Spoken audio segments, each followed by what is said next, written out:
नमस्कार दोस्तों, स्वागत है आप सभी का आपके अपने YouTube channel student solution academy में। Welcome back to all friends. तो लास्ट क्लास में जो हमने कंटिन्यू करी थी, डिस्कस करी थी चीज़ें सतपुरा माउंटेन रेंजेस और जो है विंध्या माउंटेन रेंजेस के बारे में।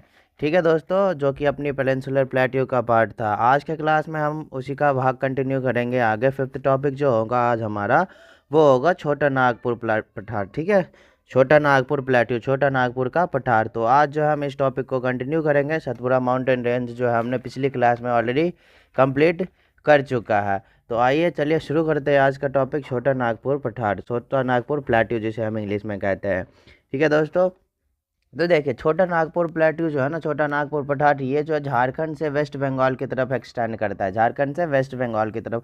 और दोनों जो है वेस्ट बंगाल अपनी जो है ईस्ट में इस्टेब्लिश्ड है। ओके, तो छोटा नागपुर पठार जो है कहाँ से कहाँ तक एक्सटेंड करता है, अगर बात करें तो छोटा नागपुर पठार जो है अपना, छोटा नागपुर पठार, तो छोटा नागपुर पठार जो है अपना, वो एक्सटेंड करता है कहाँ से, तो झारखंड से वेस्ट बंगाल की तरफ एक्सटेंड करता है। छोटा नागपुर पठार कहाँ से कहाँ तक फैला हुआ अगर पूछे क्वेश्चन में, तो छोटा नागपुर का पठार एक्सटेंड्स इन झारखंड, झारखंड से एक्सटेंड करके जो है extends in Jharkhand and West Bengal, Jharkhand और वेस्ट बंगाल, पश्चिमी बंगाल जो है अपना वहाँ तक फैला हुआ है। Extends in Jharkhand and West Bengal, Jharkhand Jharkhand and West Bengal. तो छोटा नागपुर की बात करें अगर, तो छोटा नागपुर का जो पठार है ये झारखंड से होते हुए वेस्ट बंगाल की तरफ जाती है। तो बेसिकली ये कहाँ से कहाँ तक एक्सटेंड करती है, तो छोटा नागपुर का जो पठार है ये एक्सटेंड करता है झारखंड टू वेस्ट बंगाल की तरफ। ओके, चीज़ें क्लियर हुई दोस्तों। अब देखिए यहाँ ना दो मेजर रिवर्स है जो ओरिजिनेट करती है छोटा नागपुर के पठार से। वो दोनों रिवर कौन कौन से हैं, एक मिनट मैं ज़रा टेम्पलेट चेंज कर लूँ फिर कंटिन्यू करता हूँ। जो टेम्पलेट्स है ना ये कुछ अलग ही टाइप का लग रहा है, तो लिखने में थोड़ी सी दिक्कत हो रही है। जस्ट अ मिनट दोस्तों। Default not loaded pages, what happened, is there any problem, page setting, it's okay, leave it, let's continue with the same templates. Okay, तो छोटा नागपुर का जो पठार है यहाँ से दो नदियों का जो उद्गम होता है। कितने नदियों का अगर बात करें, तो छोटा नागपुर के पठार से जो है दो नदियों का उद्गम होता है। और उन दो नदियों का क्या क्या नाम है, तो दो जो नदियाँ अपना, उसमें से तो एक जो है दामोदर नदी है, दूसरा कौन सी है, तो दूसरा स्वर्ण रेखा नदी। So two rivers are originated from Chota Nagpur plateau. Note कर लेंगे, two rivers are originated from छोटा नागपुर प्लेट्यू, छोटा नागपुर प्लेट्यू। तो अगर बात करें हम कि छोटा नागपुर पठार से जो है कितने नदियों का उद्गम होता है, तो छोटा नागपुर के पठार से जो है दो नदियों का उद्गम होता है, जिसमें से पहला है अपना दामोदर रिवर में आर कैपिटल दामोदर, और दूसरा है अपना स्वर्ण रेखा। ठीक है, दूसरा कौन सा, स्वर्ण रेखा रिवर। तो दोनों रिवर के नाम मैंने अभी आपको क्लियर कर दी। पहला जो नदी है वो दामोदर नदी है, दूसरा जो है अपना स्वर्ण रेखा नदी है। ठीक है, तो ये जो दोनों नदियां हैं ये छोटा नागपुर के पठार से जो है ओरिजिनेट होती है। अगर पूछे आपको कि दामोदर और स्वर्ण नदी कहाँ से इन दोनों का उद्गम होता है, तो स्वर्ण रेखा और दामोदर नदी, दोनों नदियों का जो उद्गम है छोटे नागपुर के पठार से होता है। ठीक है, तो आइए इसको जो है कुछ डायग्रामेटिकली समझते हैं। राइट, तो जो है इसे डायग्रामेटिकली समझते हैं। अभी जो है हम इसमें ये हमने छोटा नागपुर का पठार बना दिया। ठीक है, लेट्स कंसिडर इट एज छोटा नागपुर पठार। अभी इसमें क्या होगा कि बीच से जो है अपनी दामोदर नदी गुजरती है। ये जो छोटा नागपुर का पठार मैंने बता दिया, अभी बीच से जो है इससे दामोदर नदी जो है इसके बीच से होकर के बिल्कुल जो है सेंटर से होकर के दामोदर नदी जाती है। ठीक है, तो दामोदर नदी ये जो हो गई अपनी दामोदर नदी हो गई, कहाँ से क्रॉस कर रही है, तो ये जो छोटा नागपुर के पठार को जो बीच से इंटरसेक्ट कर रही है, ये अपनी कौन सी हो गई, तो ये हो गई अपनी दामोदर रिवर। ठीक है, तो दामोदर रिवर जो है छोटा नागपुर के पठार के एकदम सेंटर से क्रॉस कर रही है, एकदम बीचों बीच जा रही है। तो बेसिकली हम इसको ऐसे कंसिडर कर सकते हैं कि दामोदर नदी जो है छोटा नागपुर के पठार को दो भागों में विभक्त करती है। दामोदर नदी डिवाइड्स छोटा नागपुर पठार इनटू टू पार्ट्स। तो अपर पार्ट जो अपनी हो जाएगी, ऊपरी वाले ऊपर वाला जो हिस्सा हो जाएगा छोटा नागपुर के पठार का, वो हो जाएगा हजारीबाग का प्लेट्यू। नीचे कौन सी हो जाएगी? तो नीचे हो जाएगा रांची प्लेट्यू। ऊपर वाला भाग क्या हो जाएगा? हजारीबाग प्लेट्यू, ठीक है, हजारीबाग प्लेट्यू। और नीचे वाला हो जाएगा रांची प्लेट्यू, ठीक, रांची प्लेट्यू। ऊपर वाला भाग हजारी प्लेट्यू और नीचे जो हो जाएगी वो हो जाएगी अपनी रांची प्लेट्यू। रांची प्लेट्यू को जो हम कहते हैं समप्राय प्लेन भी कहते हैं। समप्राय प्लेन क्या हुआ? अभी बात अगर करें समप्राय प्लेन अगर कहते हैं तो समप्राय प्लेन का क्या मतलब हुआ? तो समप्राय प्लेन का देखो कुछ ऐसा मतलब होता है कि वैसा प्लेन प्लेट्यू, वैसा जो प्लेट्यू होता है, वैसा पठार जो जो है कैसा हो? प्लेन हो, और वहाँ पे किसी भी तरह से रॉकी मड्स जो है वो देखने के लिए ना मिले, ठीक है। क्या ना मिलना चाहिए? तो मतलब पहाड़ का, पठार का कुछ वैसा भाग जहाँ जो वो पठार हो पूरी फुल्ली फ्लैट सरफेस हो, ठीक है, पूरी तरह से जो है फ्लैट हो, और वहाँ पर जो है किसी भी तरह से मड्स देखने के लिए ना मिले, रॉकी मड्स ना मिले, और जो है यहाँ जो कोई पीक ना मिले। पीक कब मिलता है? जब अपना पहाड़ या पठार जो है अप डाउन की तरह होता है, ठीक है, माउंटेन शेप में होता है। अभी ये फ्लैट सरफेस है पूरी तरह से, तो यहाँ पे जो आपको किसी भी तरह की पीक्स देखने के लिए नहीं मिलेगा। एग्जाम्पल अभी मैंने आप बता दिया, रांची का पठार जो है रांची प्लेट्यू, ये संप्रदाय प्लेट्यू का ही एक भाग है। और संप्रदाय प्लेट्यू मतलब भी समझा दिया मैंने आपको कि वैसा पठार जहाँ जो सरफेस है वो पूरी तरह से फ्लैट हो और वहाँ पे किसी भी प्रकार के रॉकी मड्स जो है देखने को ना मिले। तो दामोदर नदी जो है छोटा नागपुर के पठार को बेसिकली दो भागों में विभक्त करता है, divides into two parts. First half and upper section will called as Hazaribagh plateau. पहला भाग और ऊपरी हिस्सा जो है इसे नदन साइड में, ये जो अपना हो जाएगा northern, northern northern of Damodar नदी। तो अगर हम बात करें अपर साइड या फिर नदन ऑफ दामोदर नदी, that is called as Hazaribagh plateau. तो हजारीबाग प्लेट्यू दामोदर नदी के उत्तर में है। और रांची की अगर बात करें तो southern part of Damodar river. तो दामोदर नदी के दक्षिण में जो हो जाएगा अपना रांची का पठार हो जाएगा। और रांची का पठार एग्जाम्पल कैसा है? तो रांची का पठार जो है एक संप्रदाय प्लेट्यू का एग्जाम्पल है, तो वो भी लिख लेंगे, संप्रदाय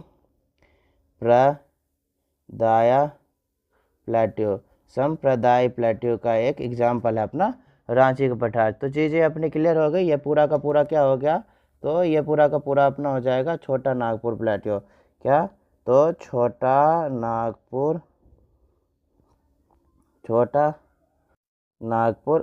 प्लेट्यू। तो छोटा नागपुर प्लेट्यू जो है छोटा नागपुर का जो पठार है इसे दामोदर नदी जो है बीच से दो भागों में विभक्त करता है। और दामोदर नदी के उत्तर में हजारीबाग का पठार पड़ता है और दक्षिण में जो है रांची का पठार पड़ता है। और रांची का पठार जो है उसे संप्रदाय प्लेट्यू के नाम से भी जाना जाता है, क्योंकि यहाँ पे किसी भी प्रकार से कोई भी पीक्स देखने को नहीं मिलता, ना ही रॉकी मड्स है। ये पूरी तरह से जो है फ्लैट सरफेस एरिया है। अब ये जो दामोदर नदी है अपनी, ये जो दामोदर नदी है ये धीरे धीरे एक्सटेंड करके ना, ये एक्सटेंड करके जो अपनी गंगा नदी बहती है, गंगा नदी जो है और जो दो भाग में डिस्ट्रीब्यूट हो जाती है, एक होती है ट्रिब्यूटरीज, एक होती है डिस्ट्रीब्यूटरी। ट्रिब्यूटरी मतलब होता है क्या? सहायक नदी, नदियों का सहायक नदी। और डिस्ट्रीब्यूटरी मतलब उसी नदी से अलग हो। तो जब गंगा नदी जो बांग्लादेश के आसपास वेस्ट बंगाल में जब एक गंगा नदी से एक किनारा निकलता है, एक पानी का भाग निकलता है, तो डिस्ट्रीब्यूट हो जाता है, तो वहाँ पे ना एक हुगली नदी का निर्माण होता है। तो ये जो हुगली नदी है और ये जो दामोदर नदी है, आगे चल के जो है दोनों आपस में मिल जाते हैं और वे ऑफ बंगाल में जो अपना डेल्टा बनाते हैं। तो दामोदर नदी और हुगली नदी दोनों का पानी एक साथ वे ऑफ बंगाल की खाड़ी में जो है ड्रेन हो जाता है, ठीक है। तो ये चीज़ें आपको क्लियर हुई। मैं इसको भी डायग्रामेटिकली समझा देता हूँ। फॉर एग्जाम्पल ये अपनी हो गई गंगा नदी, ठीक है, ये हो गई अपनी गंगा नदी, और ये ऐसे चली जाती है। एक तो ये भाग ऐसे चली जाएगी, फिर एक तो यहाँ से भाग जो है ऐसे मुड़ जाएगी। तो ये जो मुड़ जाती है इसे हम कहते हैं बेसिकली हुगली नदी, ठीक है। वेस्ट बंगाल के आसपास, वेस्ट बंगाल में बांग्लादेश के आसपास जो है मुड़ जाती है, तो इसे कहते हैं हम हुगली नदी। ये हुगली नदी और यहाँ दामोदर नदी आपस में मर्ज हो जाती है और यहाँ जो है अपना पानी पोर करती है, ड्रेन करती है, तो ये जो ड्रेन करेगी तो यहाँ पे बनता है डेल्टा, और ये जो डेल्टा बनेगा ये बनेगा वे ऑफ बंगाल में, बंगाल की खाड़ी में। और इंटरेस्टिंग बात ये है कि ये गंगा रिवर है। ओहो, कलर चेंज, ये गंगा रिवर है, ठीक है, ये गंगा रिवर है। अब जब ये पश्चिम बंगाल में जाती है, जब ये पश्चिम बंगाल में एंट्री होती है गंगा नदी की, तो वहाँ पर ये भागीरथी के नाम से जानी जाती है। भागीरथी, भागीरथी के नाम से कहाँ जानी जाती है, तो वेस्ट बंगाल में। अगर बात करें भागीरथी नदी के नाम से कौन सी नदी जानी जाती है, तो वेस्ट बंगाल में गंगा नदी को भागीरथी नदी के नाम से जाना जाता है। और ये जो आगे बढ़ गई है, यहाँ आ जाता है बांग्लादेश। जब यही गंगा नदी बांग्लादेश में एंटर करती है, तब यहाँ पे इसको पद्मा के नाम से जाना जाता है, पद्मा रिवर। तो क्लियर हो गई चीज़ है। गंगा नदी पहले, ठीक है, जो अपना देवप्रयाग, ये जो गंगा नदी है जो देवप्रयाग में भागीरथी और अलकनंदा नदी के मिलने से इस गंगा नदी का निर्माण होता है।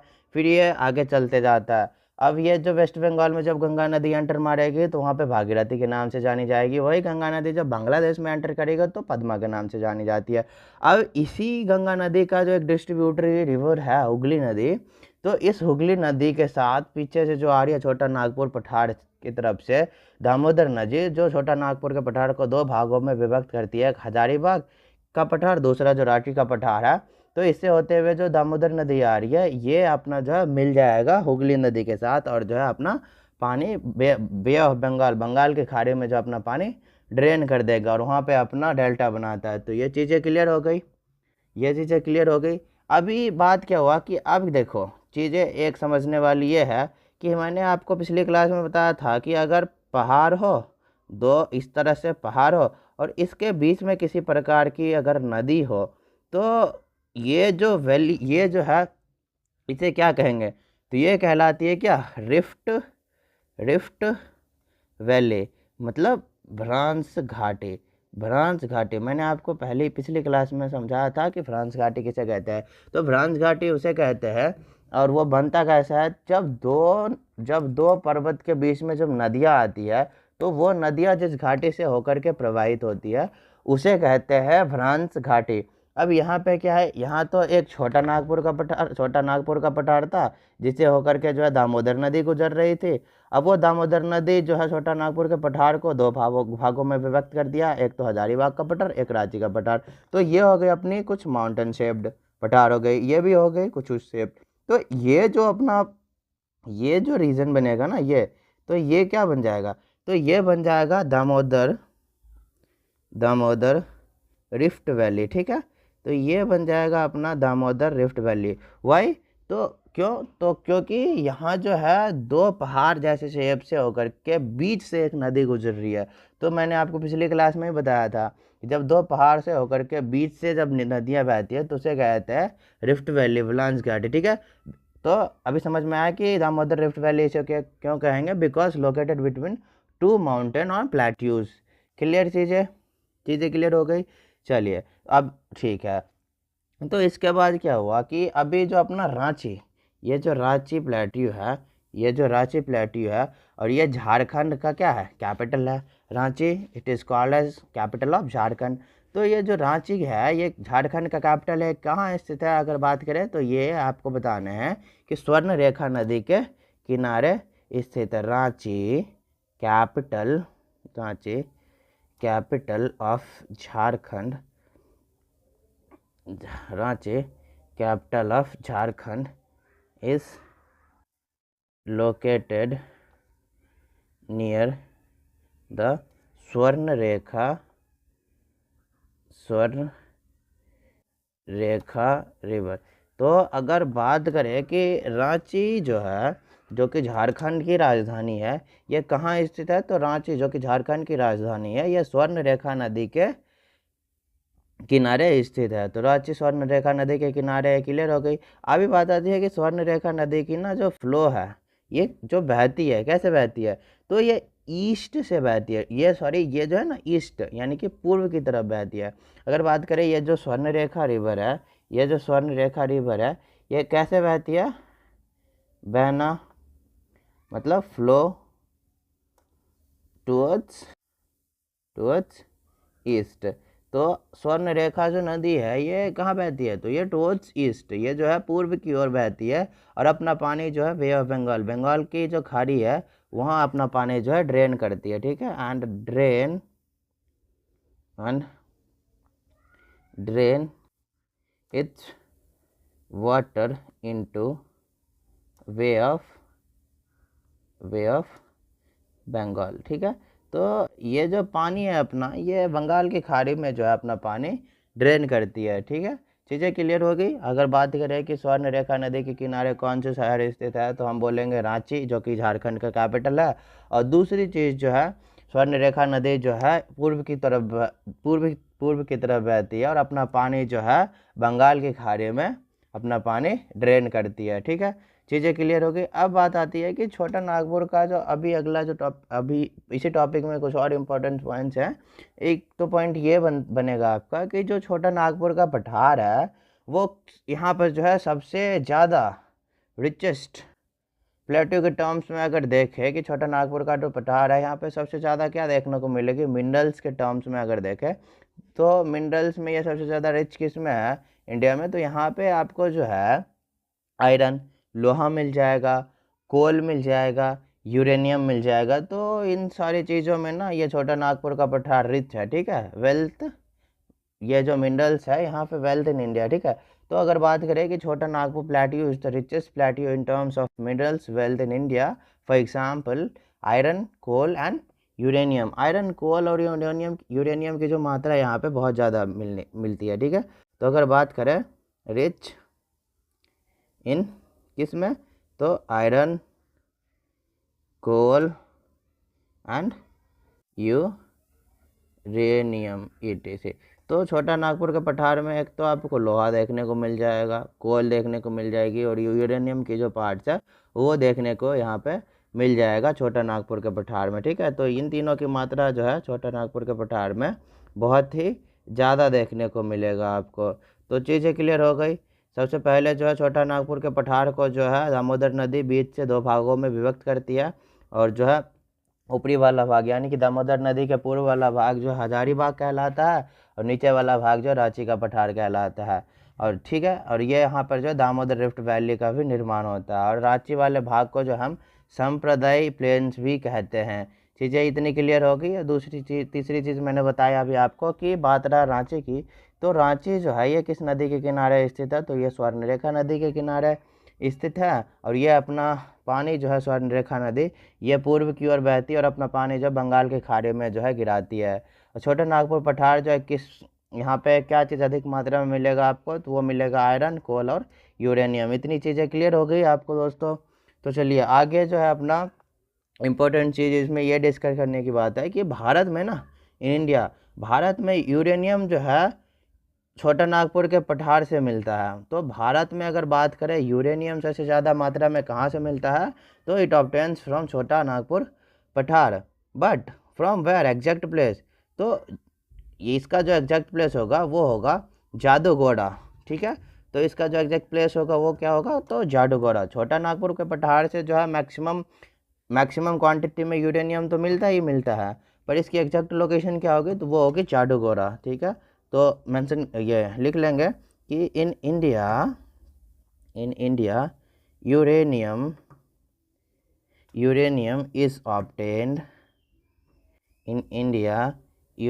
Is obtained from where, so from Jaduguda under छोटा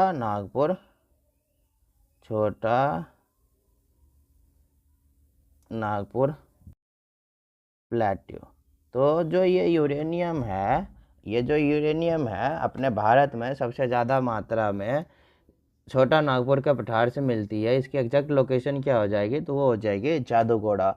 तो जादूगोड़ा से जो है, जादूगोड़ा जो कि छोटा नागपुर का पठार का ही एक हिस्सा है, भाग है, यहाँ से जो है भारत में सबसे ज़्यादा मात्रा में यूरेनियम निकाली जाती है, ठीक है। अब छोटा नागपुर का जो पठार है इसे इंडिया का जो है, भारत का जो है रुर प्रदेश भी बोला गया है, क्योंकि यहाँ पे ना मिनरल्स काफ़ी ज़्यादा मात्रा में पाया जाता है। तो छोटा नागपुर के पठार को रुर प्रदेश क्यों बोला गया है, Chota Chota Nagpur plateau is also called SRUR Ruhr region. तो छोटा नागपुर के पठार को जो है रूर रीजन क्यों कहा गया है अगर बात करें तो बिकॉज क्यों बोला गया है तो बिकॉज यहाँ पे जो आपको मिनरल्स है ना, minerals founded in huge amount. तो यहाँ पे जो मिनरल्स है छोटा नागपुर के पठार में जो मिनरल्स है ये आपको काफ़ी ज़्यादा मात्रा में यहाँ से छोटा नागपुर के पठार से देखने को मिल जाएगी, जिसके वजह से जो है छोटा नागपुर के पठार को जो है भारत का रूर प्रदेश भी बोला गया है। चीज़ें क्लियर हुई। अब बात आती है कि ये रूर प्रदेश क्या है। रूर प्रदेश तो कहा जाता है भारत का छोटा नागपुर के पठार को, क्योंकि यहाँ पे मिनरल्स पाए जाते हैं, पर ये रूर प्रदेश है क्या, इसको कैसे समझे। तो देखो रूर प्रदेश ना वैसे प्रदेश को कहते हैं, इसको एग्जाम्पल के साथ अगर मैं समझाऊं तो रूर ना एक स्टेट है जर्मनी का। कहाँ का, तो जर्मनी का एक स्टेट है रूर। वहाँ क्या है कि दो नदियाँ हैं, रूर और राइन। ठीक है, रूर RUHUR रूर एंड राइन। तो ये दो नदियाँ हैं कहाँ पे, जर्मनी में। जर्मनी में ये जो दो नदियां हैं, जर्मनी में एक रूर स्टेट है और वहाँ पे ना दो नदियां हैं, रूर और राइन। तो ये जो दो नदियों का जो एरिया है ना, राइन the area between this river, तो ये जो दो नदियों का एरिया है इस एरिया को कहते हैं हम रूर। क्या कहते हैं हम, इस एरिया को हम कहते हैं रूर।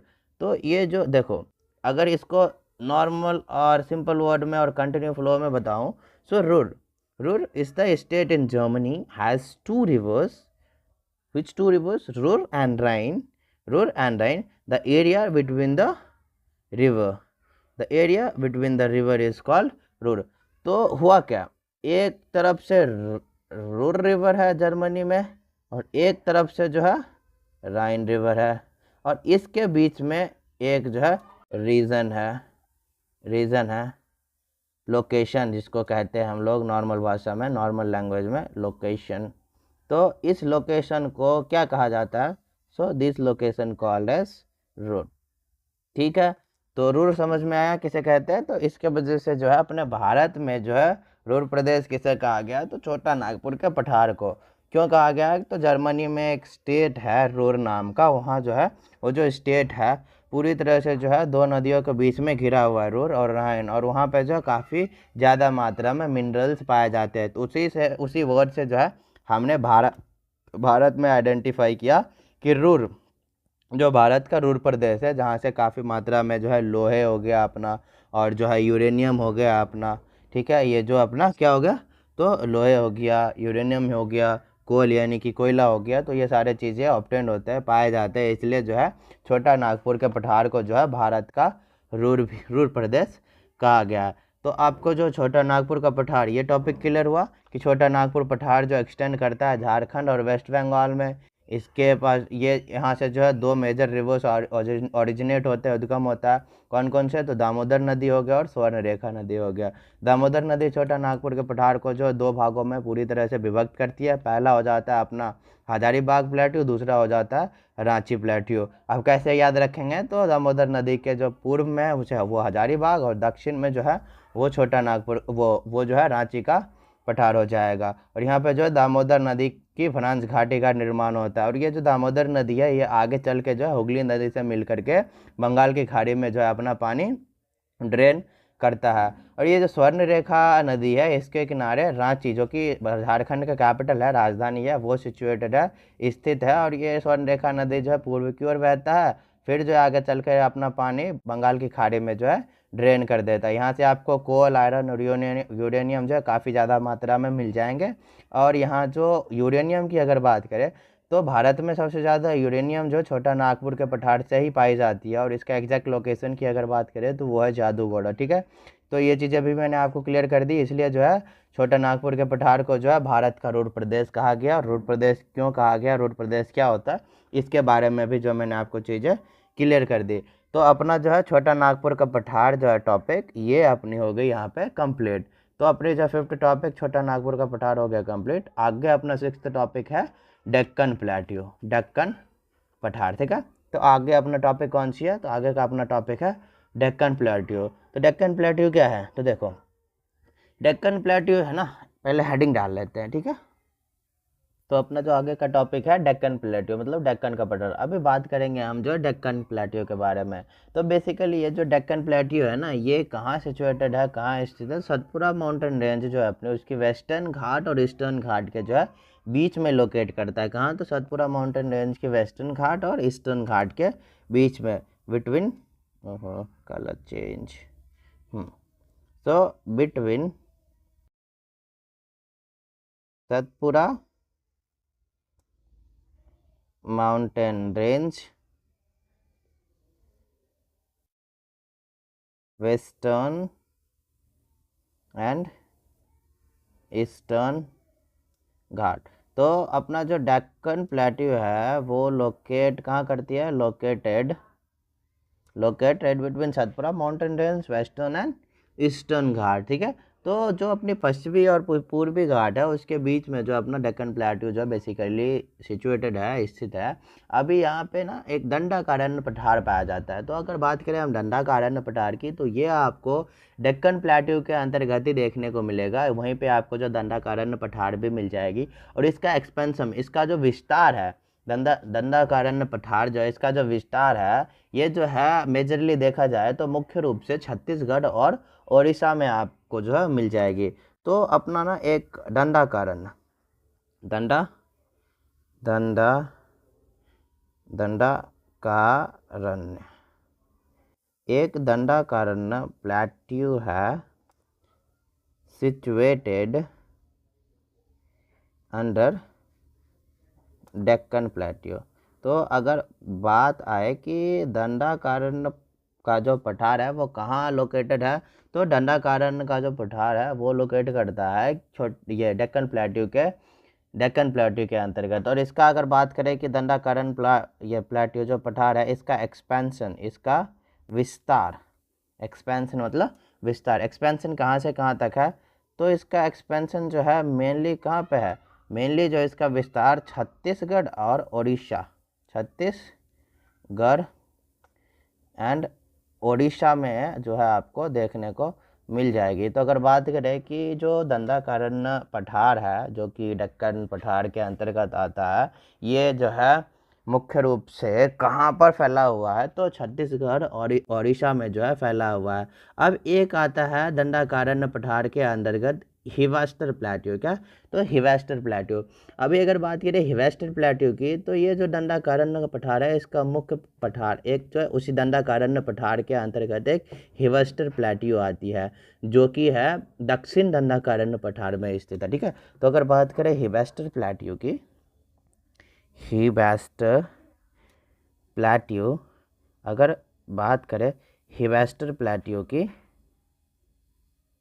हिवास्टर प्लेट्यू की, तो हिवास्टर प्लेट्यू जो है लोकेट कहाँ करता है, लोकेटेड इन सदर्न दंडाकारण्य, ठीक है। तो अगर बात करें कि हिवास्टर प्लेट्यू ये कहाँ लोकेट करता है, तो हिवास्टर जो प्लेट्यू है, वेस्टर का जो पठार है, ये अपने जो दंडाकारण्य पठार जो कि डेक्कन पठार के बीच में पाया गया था, डेक्कन पठार के अंतर्गत आता था। तो अब डेक्कन पठार के अंतर्गत एक अपना और पठार आएगा, उसका क्या नाम होगा, उसका नाम होगा हिवास्टर प्लेट्यू, ठीक है। और ये जो है ना अपना ओनली एंड ओनली भारत में टीन के लिए फेमस है। क्या, टीन के लिए क्या फेमस है और टीन कहाँ से मिलता है, तो टीन का जो स्टोरेज बोला गया है ना भारत में, और ये जो टीन मुख्य रूप से और ज़्यादातर या फिर ओनली बोल सकते हो केवल अपना ये जो बास्टर प्लेट्यू है ना, बास्टर, अभी हिवास्टर अलग है और बास्टर अलग है। तो एक मिनट मैं आपको एक्सप्लेन करता हूँ। सॉरी दोस्तों, स्मॉल कन्फ्यूजन। एक्चुअली देखो जो भारत में जो अगर देखा जाए और बात करी जाए कि भारत में जो है टीन का मुख्य स्रोत कहाँ से पाया जाता है, टीन मुख्यतः कहाँ से पाया जाता है, तो वो अपना हो जाएगा हिवास्टर की प्लेट्यू, ही बैस्टर प्लेट्यू, ठीक है। हिवास्टर प्लेट्यू जो है अपना मेजर सोर्स है टीन के लिए, ठीक है, टीन के लिए फेमस है ये वेस्टर्न प्लेट्यू। ये ही वेस्टर्न प्लेट्यू किसके अंदर का आता है, तो ये ही वेस्टर्न प्लेट्यू अपना दंडाकारण्य पठार के अंदर का आता है। और दंडाकारण्य पठार किसके अंतर्गत आता है, वो आता है दक्कन पठार के अंतर्गत। तो ये इतना चीज़ें क्लियर हो गई। अब बात आती है कि डेक्कन प्लेट्यू। तो ये जो डेक्कन प्लेट्यू है ना, ये एक्सटेंड करता है, ये एक्सटेंड करता है, मतलब इसका जो विस्तार होता है वो सतपुरा माउंटेन रेंज जो कि नॉर्थ में है, सतपुरा माउंटेन रेंज जो कि नॉर्थ में है, यहाँ से लेकर के कन्याकुमारी जो कि साउथ में, यहाँ तक जो है दक्कन का पठार फैला हुआ है। इसका विस्तार कहाँ से कहाँ तक है, तो extension of Deccan plateau, extension of Deccan plateau. अगर बात करें नॉर्थ में, तो नॉर्थ में क्या है अपना, तो नॉर्थ में Satpura mountain range, Satpura mountain range. तो नॉर्थ में सतपुरा माउंटेन रेंज से साउथ में टू साउथ में क्या है अपना, तो साउथ में अपना कन्याकुमारी, ठीक है। तो कन्याकुमारी,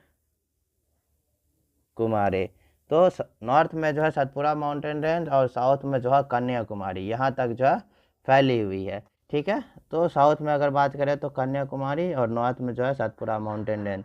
तो अगर बात करें एक्सटेंशन ऑफ क्या, तो एक्सटेंशन ऑफ दक्कन प्लेट्यू, तो दक्कन का जो पठार है इसका विस्तार के बारे में अगर बात करें तो यह पूर्व में सतपुरा माउंटेन रेंज, सतपुरा पर्वत श्रृंखला से शुरू होकर के जो है साउथ में जो है दक्षिण में कन्याकुमारी तक। कन्याकुमारी कहाँ, तो कन्याकुमारी है अपने तमिलनाडु में, ठीक है, तमिलनाडु में कन्याकुमारी तक जो है फैली हुई है। तो इतनी चीज़ें आपको क्लियर होगी। अब जो है हम देखेंगे कि फॉर्मेशन एंड कंपोजिशन, क्या चीज़, तो फॉर्मेशन एंड कंपोजिशन। अगर बात करें हम दक्कन प्लेट्यू की, तो ये कैसा है, तो it is one of the oldest landmass, क्या, तो it is one of the oldest landmass of India formed during the Gondwana period. अभी बात क्या कर रहा है कि ये जो अपना दक्कन का पठार है, ये गोंडवाना पीरियड मतलब गोंडवाना का जो काल था, जो एरा था, जो काल था गोंडवाना पीरियड का, उस समय की बात है।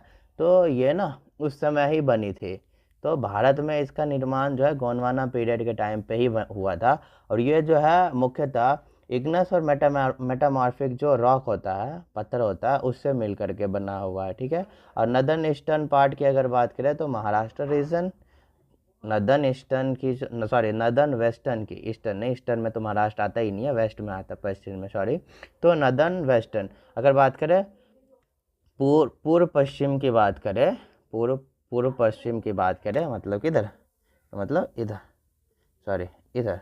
तो पूर्व पश्चिम की अगर बात करें, कहाँ पे, पूर्व पश्चिम, नदर्न ईस्टर्न की अगर बात करें तो यहाँ पे आपका महाराष्ट्र रीजन आ जाएगा, इस कवर्ड विद द बेसाल्ट, मतलब जो नदर्न वेस्टर्न का जो पार्ट है यहाँ पे महाराष्ट्र रीजन है, या जो मुख्यतः बेसाल्ट से कवर है from Deccan trap, volcanic origin जिसको कहते हैं।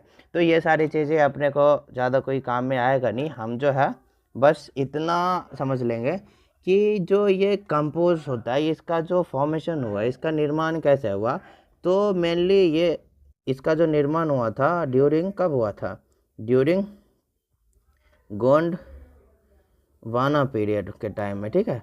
तो गोंडवाना पीरियड में जो है फॉर्म हुआ था, ये बना था, formed in India and mainly composed of, मैंने अभी आपको बताया कि मेनली कंपोज्ड ऑफ, मुख्यतः ये किस चीज़ से बना है अगर बात करें तो ये बना है इग्नस, किससे, तो इग्नस एंड मेटामॉर्फिक रॉक से, ठीक है। तो ये किससे बना है, तो अगर इसकी बात करें कि ये मुख्यतः किससे बना है, तो ये बना है Ignis and metamorphic rock, metamorphic पत्थर से जो है बना है। क्या बना है, तो दक्कन का पठार। और कब बना था, तो ड्यूरिंग गोंडवाना पीरियड, उसी टाइम में बना था। और यहाँ जो है ना, इसकी जो नॉर्थ वेस्टर्न पार्ट है महाराष्ट्र जो है पूरी तरह से बेसाल्ट से जो है ढका हुआ है। अगर लिखना चाहते हो तो आप लिख लो कि जो महाराष्ट्र है, महाराष्ट्र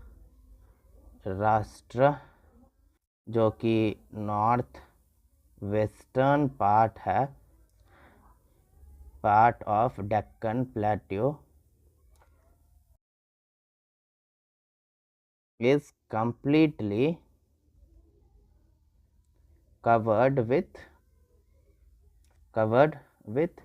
बेसाल्ट। ठीक है, तो जो पश्चिम पूर्वी भाग जो है दक्कन पठार की, वो महाराष्ट्र रीजन की अगर बात करें तो वहाँ पर जो है ये पूरी तरह से जो बेसाल्ट से ढका हुआ है। और ये जो बेसाल्ट बनता है ना, डेक्कन ट्रैप से बना होता है, जो कि volcanic origin, volcanic eruption, volcanic origin जहाँ है वहाँ जो है ये चीज़ें देखने को मिलती है। अब अगर बात करें इसकी मेजर फिजिकल फीचर्स की, ये चीज़ आपको ज़्यादा पूछेगा पेपर में, और ये क्वेश्चन आपको देखने को मिलेगी, और ये अपना इम्पॉर्टेंट पॉइंट भी हो जाएगी। तो अगर बात करेगा इसकी एवरेज एलिवेशन की,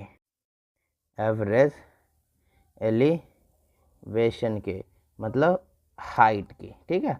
तो अगर बात करें हम इसकी एवरेज एलिवेशन की, तो वो हो जाती है अपनी 600 से 900 मीटर के आसपास। कहाँ? तो अबव सी लेवल।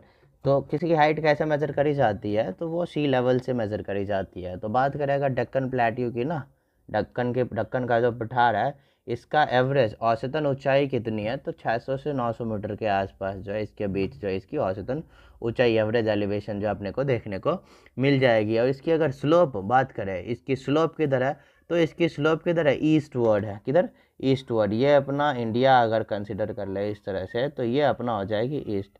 तो जो दक्कन का पठार है, इसका जो स्लोप है किधर है? वो है ईस्टवर्ड, मतलब इस तरफ जो है इसका स्लोप है। कहाँ पे? ईस्टवर्ड। ठीक है, तो इसके वजह से क्या होता है कि दक्कन का जो पठार है, यहाँ जो मेजर रिवर्स है, वो अपना पानी जो है ईस्ट की तरफ बहाती है, और बंगाल की खाड़ी में जो अपना पानी ड्रेन कर देती है। तो अगर इसके स्लोप के बारे में बताए पूछे, तो स्लोप जो है मेजरली कहाँ पे है? तो ईस्ट वर्ड है। ठीक है, ईस्ट वर्ड है, पूर्व की ओर है, पूर्वी दिशा में। ठीक है, तो पूर्वी दिशा में जो इसका स्लोप है, जिसके वजह से जो है मेजर फ्लोइंग रिवर्स जो है, मतलब मुख्य रूप से जो इसमें नदियां बहती है, वो अपना पानी जो है because of which rivers drain its water into bay of Bengal. इसके वजह से जो है नदियां जो है इस अपना पानी बंगाल की खाड़ी में, पूर्व दिशा में जो है बंगाल की खाड़ी में जो अपना पानी ड्रेन करती है, अपना पानी छोड़ती है। अब दक्कन का जो पठार है मेनली 3 भागों में डिवाइड करती है। अगर ऐसे देखा जाए तो मेजरली जो है ना 3 भागों में डिवाइड करती है। पहला सेंट्रल हाईलैंड, दूसरा दक्कन का पठार, और तीसरा जो अपना eastern and western Ghat boundary. ठीक है, अब ये तो दक्कन का पठार हो गया, इसके अंदर ही अपनी ईस्टर्न वेस्टर्न बाउंड्री भी आ जाएगी, दक्कन प्लेट्यू भी आ जाएगा, सेंट्रल हाईलैंड्स भी जो है वो भी हो जाएगी। ये बात करें जो है सेंट्रल हाईलैंड्स की, तो ये ना नॉर्थ जो है, नॉर्थ क्या था? नर्मदा, जो नर्मदा नदी मैंने आपको पढ़ाया था वो अभी पता ही नहीं है। आगे की क्लास जो अपनी ड्रेनेज सिस्टम आएगा उसमें हम चीज़ें क्लियर करेंगे नदियों के बारे में। तो ये अपना सेंट्रल हाईलैंड्स जो है, ये जो है नर्मदा नदी के जो है, नर्मदा नदी, नर्मदा जो नदी है अपनी, उसके जो है उत्तर में, नर्मदा नदी के जो है उत्तर में पाई जाती है। ठीक है, तो नर्मदा नदी के उत्तर में सेंट्रल हाईलैंड्स हो जाती है। ठीक है, फिर डेक्कन प्लेट्यू जो है प्रॉपरली साउथ, साउथ के जो है, साउथ क्या, तो नर्मदा नदी के जो है साउथ में जो है डेक्कन प्लेट्यू मिलती है। अगर नर्मदा नदी के उत्तर की बात करें तो सेंट्रल हाईलैंड्स, और जो साउथ में है वो डेक्कन पठार जो है प्रॉपरली आपको देखने को मिल जाएगी। फिर आती है अपना eastern and western Ghat boundary, eastern and western Ghat boundary. तो अब आइए जो अपनी जो है यहाँ पे दक्कन का जो पठार है, इसकी कुछ नदियों के बारे में, इंपॉर्टेंट नदियों के बारे में चीज़ें डिस्कस कर लेते हैं। Major rivers, major rivers. अगर हम यहाँ बात करें ना, east following river, east following river के बारे में अगर बात करें, जो पूर्व दिशा में नदियाँ बहती है यहाँ पे, तो वो हो जाएगी अपनी गोदावरी, गोदावरी। फिर हो जाएगी अपना कृष्णा, फिर हो जाएगी अपना कावेरी, और जो है महानदी। ठीक है, तो ये कुछ 4 नदियां हैं, इंपॉर्टेंट नदियां हैं जो दक्कन के पठार में जो बहती है और ये अपना पानी बंगाल की खाड़ी में गिराती है। क्यों? क्योंकि ये ईस्ट फॉलोइंग रिवर्स है, पूर्व दिशा में बहने वाली नदियाँ हैं। कौन कौन सी है? गोदावरी, कृष्णा, कावेरी और जो है लास्ट महानदी। ठीक है, तो ये जो 4 नदियाँ इंपॉर्टेंट नदियाँ हैं, ये जो है ये वे ऑफ बंगाल में अपना पानी ड्रेन करता है, जो फ्लो करता है डेक्कन प्लेट्यू पे। और दूसरा है अपना वेस्ट फॉलोइंग रिवर। ठीक है, तो दूसरा कौन सा है? West following river. तो जो पश्चिम दिशा की ओर बहने वाली नदियाँ हैं उसमें इंपॉर्टेंट कौन कौन सी है? तो एक तो अपना नर्मदा और दूसरे अपना तापी रिवर। ठीक है, तो नर्मदा और जो तापी रिवर है ये 2 इम्पोर्टेंट नदियां हैं जो कि अपना पानी अरब सागर ठीक है, अरब सागर में अपना पानी जो है ड्रेन करती है। क्यों? क्योंकि ये जो है पश्चिम की ओर बहने वाली नदियां हैं, डेक्कन प्लेट्यू की, नर्मदा एंड तापी रिवर। तो चीज़ें क्लियर होगी। अब अगर बात करें हम इसकी बाउंड्री की, तो नॉर्थ में जो इसका बाउंड्री है ना वो सतपुरा और विंध्या माउंटेन रेंज, सतपुरा और विंध्याचल जो पर्वत श्रृंखला है उससे जा करके मिलती है। पश्चिम में आपको जो है देखने को मिलेगा नीचे ऐसे जो है, तो ये जो पश्चिम में है जो है पश्चिमी घाट, और पूर्व में जो है पूर्वी घाट, और जो है नॉर्थ में अपने को सतपुरा माउंटेन रेंज और विंध्या माउंटेन रेंज में जाके मिलेगा, और दक्षिण में जो है कन्याकुमारी रीजन तमिलनाडु में जा कर के जो है मिलेगी। तो अगर हम इस तरह से कंसिडर कर ले डेक्कन प्लेट्यू को, ओहो, ऐसे ऐसे अगर कंसिडर कर ले, ओहो, एक minute,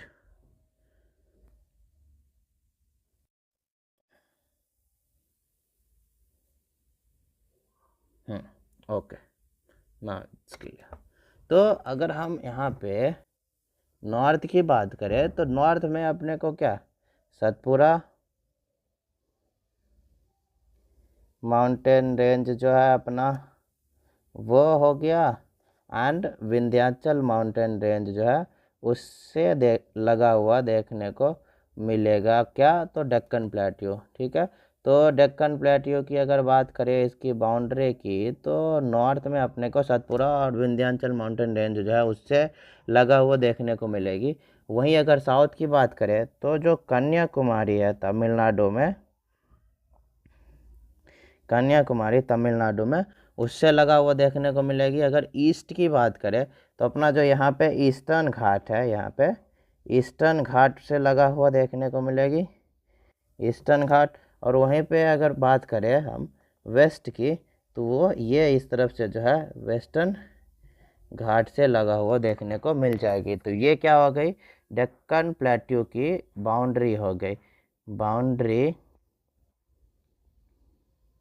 boundary of Deccan plateau. तो ये क्या हो गई? तो ये हो गई अपनी डेक्कन प्लेट्यू, जो दक्कन का पठार है उसका बाउंड्री। नॉर्थ में सतपुरा और विंध्याचल माउंटेन रेंज, साउथ में कन्याकुमारी, ईस्ट में ईस्टर्न घाट और वेस्ट में जो है वेस्टर्न घाट। ठीक है, तो ये इतनी चीज़ें क्लियर होगी आप लोगों को। अब इसका ना कुछ इंपॉर्टेंट प्लेट्यूज है विद इन डेक्कन प्लेट्यू, मतलब दक्कन का जो पठार है उसके अंतर्गत इसका कुछ महत्वपूर्ण पठार है। जैसे हो गया अपना महाराष्ट्र, कर्नाटका, तेलंगाना और आंध्र प्रदेश वाला जो है रीजन है, वहाँ पे डेक्कन ट्रैप जो है ये फॉर्म करता है किससे? ये किससे बना हुआ? मैंने अभी आपको बताया था, इग्नस और मेटामॉर्फिक रॉक, जो कि बनता है वॉल्केनिक एरप्शन से।